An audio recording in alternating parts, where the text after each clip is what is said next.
Hello students, welcome to our channel. Students, आज हम class 12th section B grammar solve करेंगे। तो चलिए स्टार्ट करते हैं। Section B grammar, question number 6। Attempt any two from each sub part. A, fill in the blanks with the correct form of verb. First है he dash it last month. A brought, B was buying, C bought, D had bought. तो students, last month आ गया तो जो है verb की second form लगेगी, और वर्ब की सेकंड फॉर्म यहाँ पर है बॉट, BOUGHT। तो यहाँ पर सी ऑप्शन जो है वो आपका राइट है। He bought it last month, option C is correct. Second है I dash this work by tomorrow evening.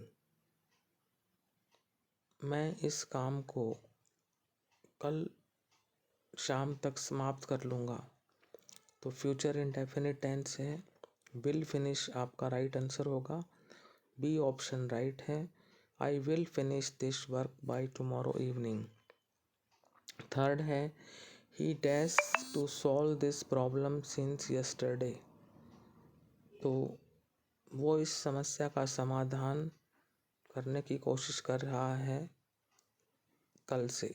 तो हैज़ बीन ट्राइंग हो जाएगा, ऑप्शन डी राइट है। He has been trying to solve this problem since yesterday, option D आपका right answer है। B, change the narration. First sentence है आपका Ram will say comma inverted comma start I saw my teacher in the park, inverted commas closed. तो reporting verb जो है वो आपका जो है फ्यूचर इंडेफिनिट टेंस में है। फ्यूचर टेंस में जब अगर आपका रिपोर्टिंग वर्ब है तो रिपोर्टेड स्पीच में टेंस जो है वो चेंज नहीं होगा। तो आपका आंसर होगा राम विल से दैट ही सा his teacher in the park. तो यहाँ पर ऑप्शन सी जो है वो आपका राइट है। Ram will say that he saw his teacher in the park, option C is right answer. Second है he said to me I am reading a novel. उसने मुझसे कहा कि वह एक उपन्यास पढ़ रहा है। तो सेड टू को चेंज कर देंगे टोल्ड में, आई ही से चेंज हो जाएगा क्योंकि जो फर्स्ट पर्सन का प्रोनाउन है वो सब्जेक्ट से चेंज होता है, सब्जेक्ट थर्ड पर्सन में है तो यहाँ पर ही हो जाएगा। ही टोल्ड मी दैट ही, और ये जो प्रेजेंट कंटिन्यूस टेंस है ये पास्ट कंटिन्यूस टेंस में चेंज होता है। तो इज एम आर चेंज हो जाते हैं वाज वर्ब में, तो यहाँ पर ही के साथ वाज है। तो ही told me that he was reading a novel, ये मिल रहा है हमें ऑप्शन बी में। तो ऑप्शन बी आपका राइट है। He told me that he was reading a novel. Third है the teacher said don't make a noise. Teacher ने कहा शोर मत करो। तो इम्पेरेटिव सेंटेंस है, तो सेड को हम कर देंगे ऑर्डर्ड में। तो टीचर ने किसको कहा है, बॉयज़ को ही कहा होगा, तो ऑब्जेक्ट मान लेते हैं बॉयज़ को। तो और डू नॉट है तो डू हट जाएगा और नॉट टू कर देंगे। The teacher ordered the boys not to make a noise, option C is the right answer. The teacher ordered the boys not to make a noise.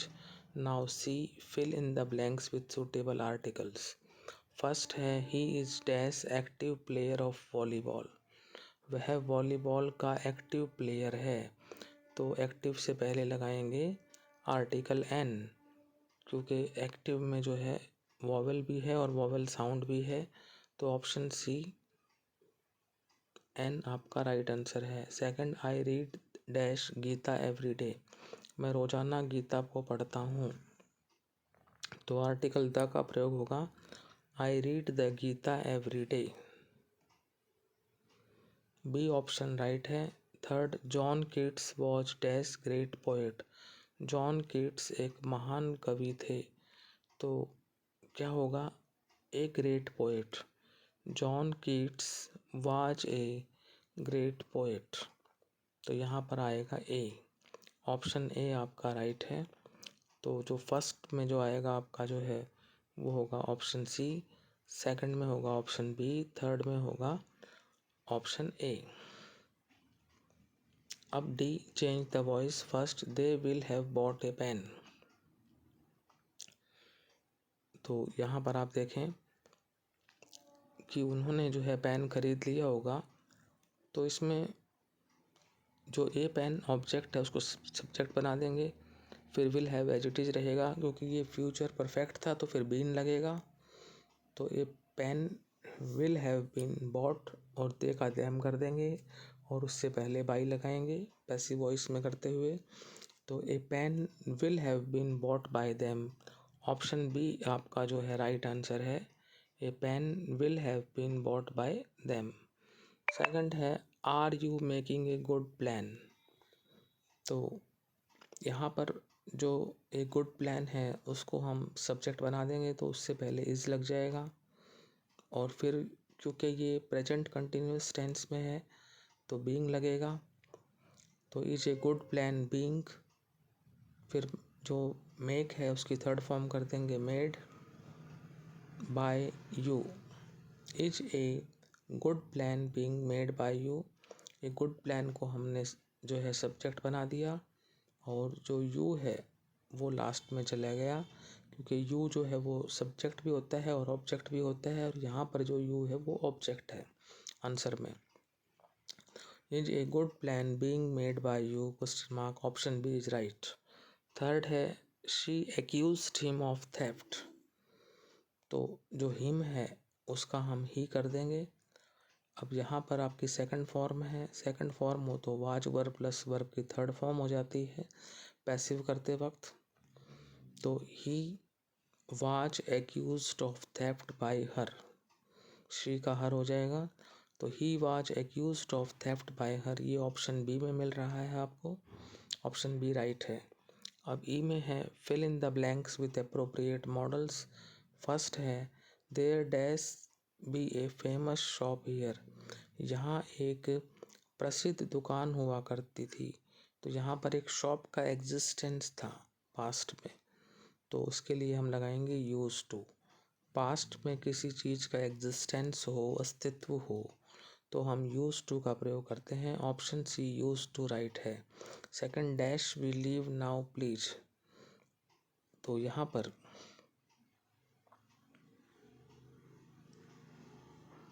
Politeness है। तो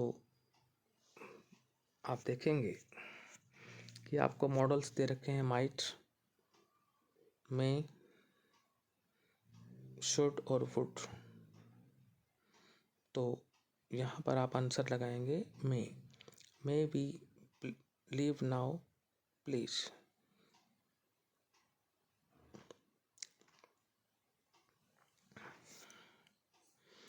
इसके बाद है third we walked fast lest we dash miss the bus. तो लेस्ट आ गया, इसका मतलब होता है अन्यथा, हमने तेज जो है चले हम, ताकि हम बस को मिस ना कर सकें। We walked fast lest we dash miss the bus. तो शुड आएगा, जब भी लेस्ट हो तो आपको जो है मॉडल लगाना है शुड। तो स्टूडेंट्स यहीं पर आपकी ग्रामर जो है वो समाप्त होती है, जो रिमेनिंग पोर्शन है उसको हम बाद में करेंगे। Thank you.